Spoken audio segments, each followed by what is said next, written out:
Yo, what up? Ito mo uli ang yung lingkod, Galbong Bordado. Yeah, meron tayong re-react ngayon. Nagmula ito sa channel ni Sa Iyong Araw. Yan, kung di pa kayo nakapag-subscribe sa channel Sa Iyong Araw, subscribe na kayo guys at click nyo yung notification bell para updated kayo sa ganitong uri ng content yan. Sa Iyong Araw nga pala, ito yung gumagawa ng content na palaging merong religion related yung mga content niya. Yan yung mga nangyayari sa paligid natin na may kinalaman sa Bible. Yun, kaya guys, subscribe na kayo. At kung di pa kayo nakasubscribe sa akin, subscribe na rin kayo para updated kayo sa aking mga reviews and reaction. Yeah! Sige, simulan natin to guys. Isang nakakapangilabot ng pangyayari ang nangyari sa Central at Eastern Visayas na kung saan caught on cam ang tinapagbagsak ng isang fireball ng pulalakaw sa Eastern at Central part ng Visayas na talaga Grabe, no? Grabe, kuha sa camera, no? namang sobra itong pinag-uusapan hindi lamang sa Eastern and Central part ng Visayas kundi pati na rin sa No, social media. kitang-kita mo. At talaga namang nag-trending ito. No? Nag-inulat ito No? ng GMA News. Isa na nga ba ito sa mga palatandaan? Ano nga ba ang nasusulat No? niya patungkol sa bagay na ito? Atin itong pag-usapan, mga kaibigan. Mga kaibigan, kung nais nyo mag-donate sa ating channel, ay inihikayat kita na sumali sa ating membership club na kung saan mabe-benefit ka sa mga private chats. So ayun nga, yung mga nakakaluwag-luwag dyan, pwede kayong sumali sa member club ni Sa Iyong Araw. Marami kayong magiging updated kayo sa mga pangyayari sa loob ng kanyang channel. At yun, sahil na guys kung nakakaluwag-luwag kayo. Mura lang naman, 79 pesos lang. Badges, pwede makakatanggap ka ng ating free ebook na Steps to Christ. Ito ang isa sa mga pinakasikat na anti-stress na libro sa buong mundo ngayon. Salamat kaibigan sa inyong pagsuporta sa pag-join sa ating membership. At balik tayo sa ating topiko. Bago nating pag-usapan ang pagbagsak ng bulalakaw sa Central at Eastern part ng Visayas dito sa ating bansa, ay ating munang titignan ang nangyari na caught on cam din ang pagbagsak ng bulalakaw sa Erzurum, Turkey. Makikita kung paano nagliwanag ang buong kalangitan sa Turkey nang dumaan ang isang bulalakaw. Habang sa cam na ito, makikita natin habang Ibig sabihin, hindi lang pala sa Pilipinas, meron din sa ibang part ng mundo, no? Turkey yan.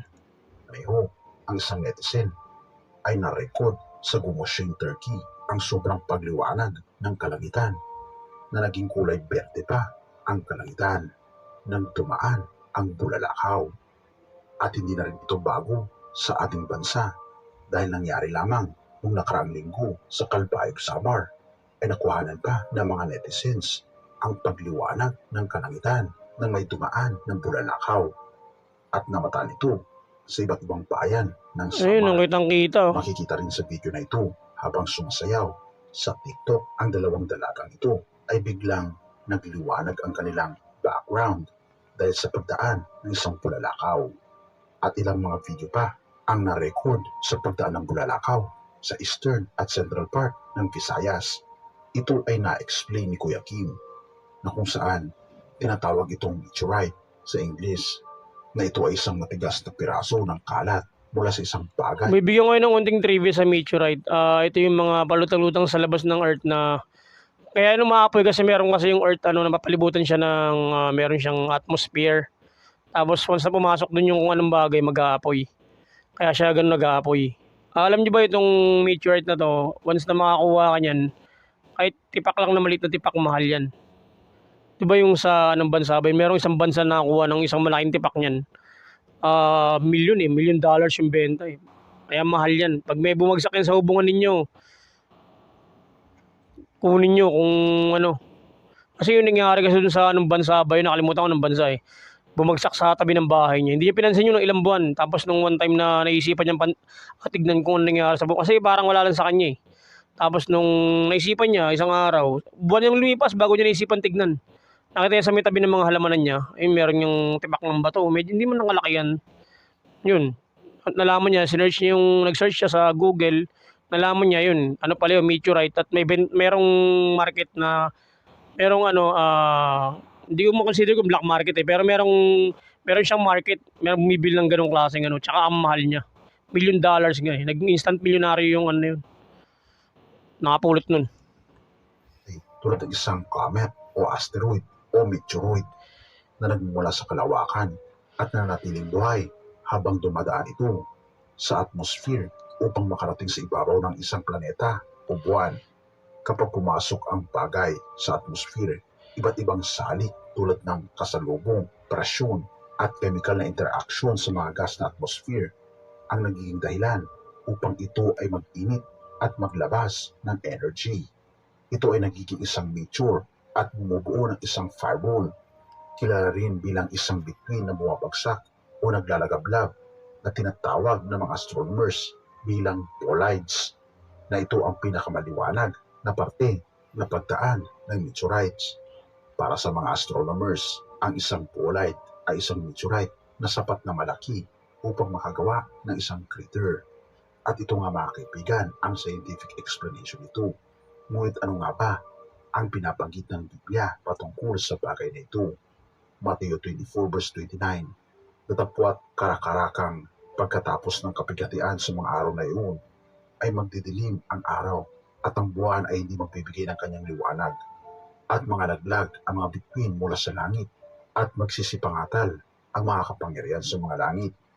Oo mga kaibigan, binabanggit sa banal na kasulatan na ito ay humahambing sa paghulog ng mga bituin, na kung ating mapapansin mga kaibigan, ang mga bulalakaw na tila madalas nang nakikita sa ating kalawakan ay isa sa mga senyales na malapit ng pagdating ng ating Ano pala siya, I consider siya sa Bible nakasulat, isa siyang uri ng star. Between.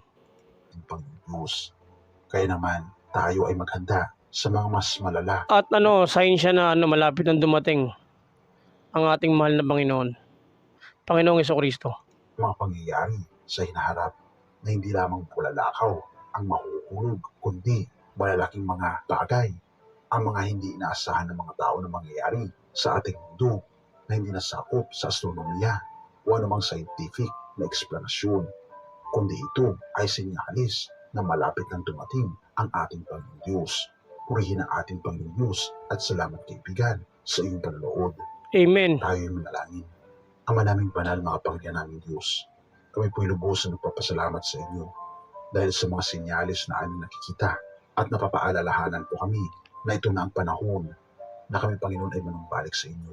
Tulungan kami, Panginoon, na lalong mas ma-inlove sa inyo at magkaroon ng mas malalim na relasyon sa inyo at gabayan ang bawat isa sa amin sa pagkakataong ito. Purihin ka, O aming Panginoong Diyos, at patawarin po kami sa lahat ng aming pagkukulang at pagkakasala, pagkat ito aming samtiling sa matamis na pangalan ng aming Panginoong Jesus. Amen. Amen. Salamat sa iyong araw sa muli. Maraming salamat sa iyong araw sa dasal. Yun, kaya gustong-gusto ko tong content nito sa iyong araw eh. Laging may dasal sa dulo. Laging merong panalangin, di ba? We are so blessed na nakapanood natin at narinig natin itong mga dasal na to. Yun, salamat sa iyong araw. At yun, tapos na ang ating content ngayong araw na to. Ang reaction natin ngayong araw na to sa content sa iyong araw. Yun, sana meron kayong napulot mula sa kanyang mga sinabi. At yun, kung meron kayong gustong review sa akin guys, comment down nyo lang sa comment section. I-review natin yan at bigyan ng komento. Maraming salamat sa suporta guys. Ito po muli ang inyong kalbong bordado. Salamat.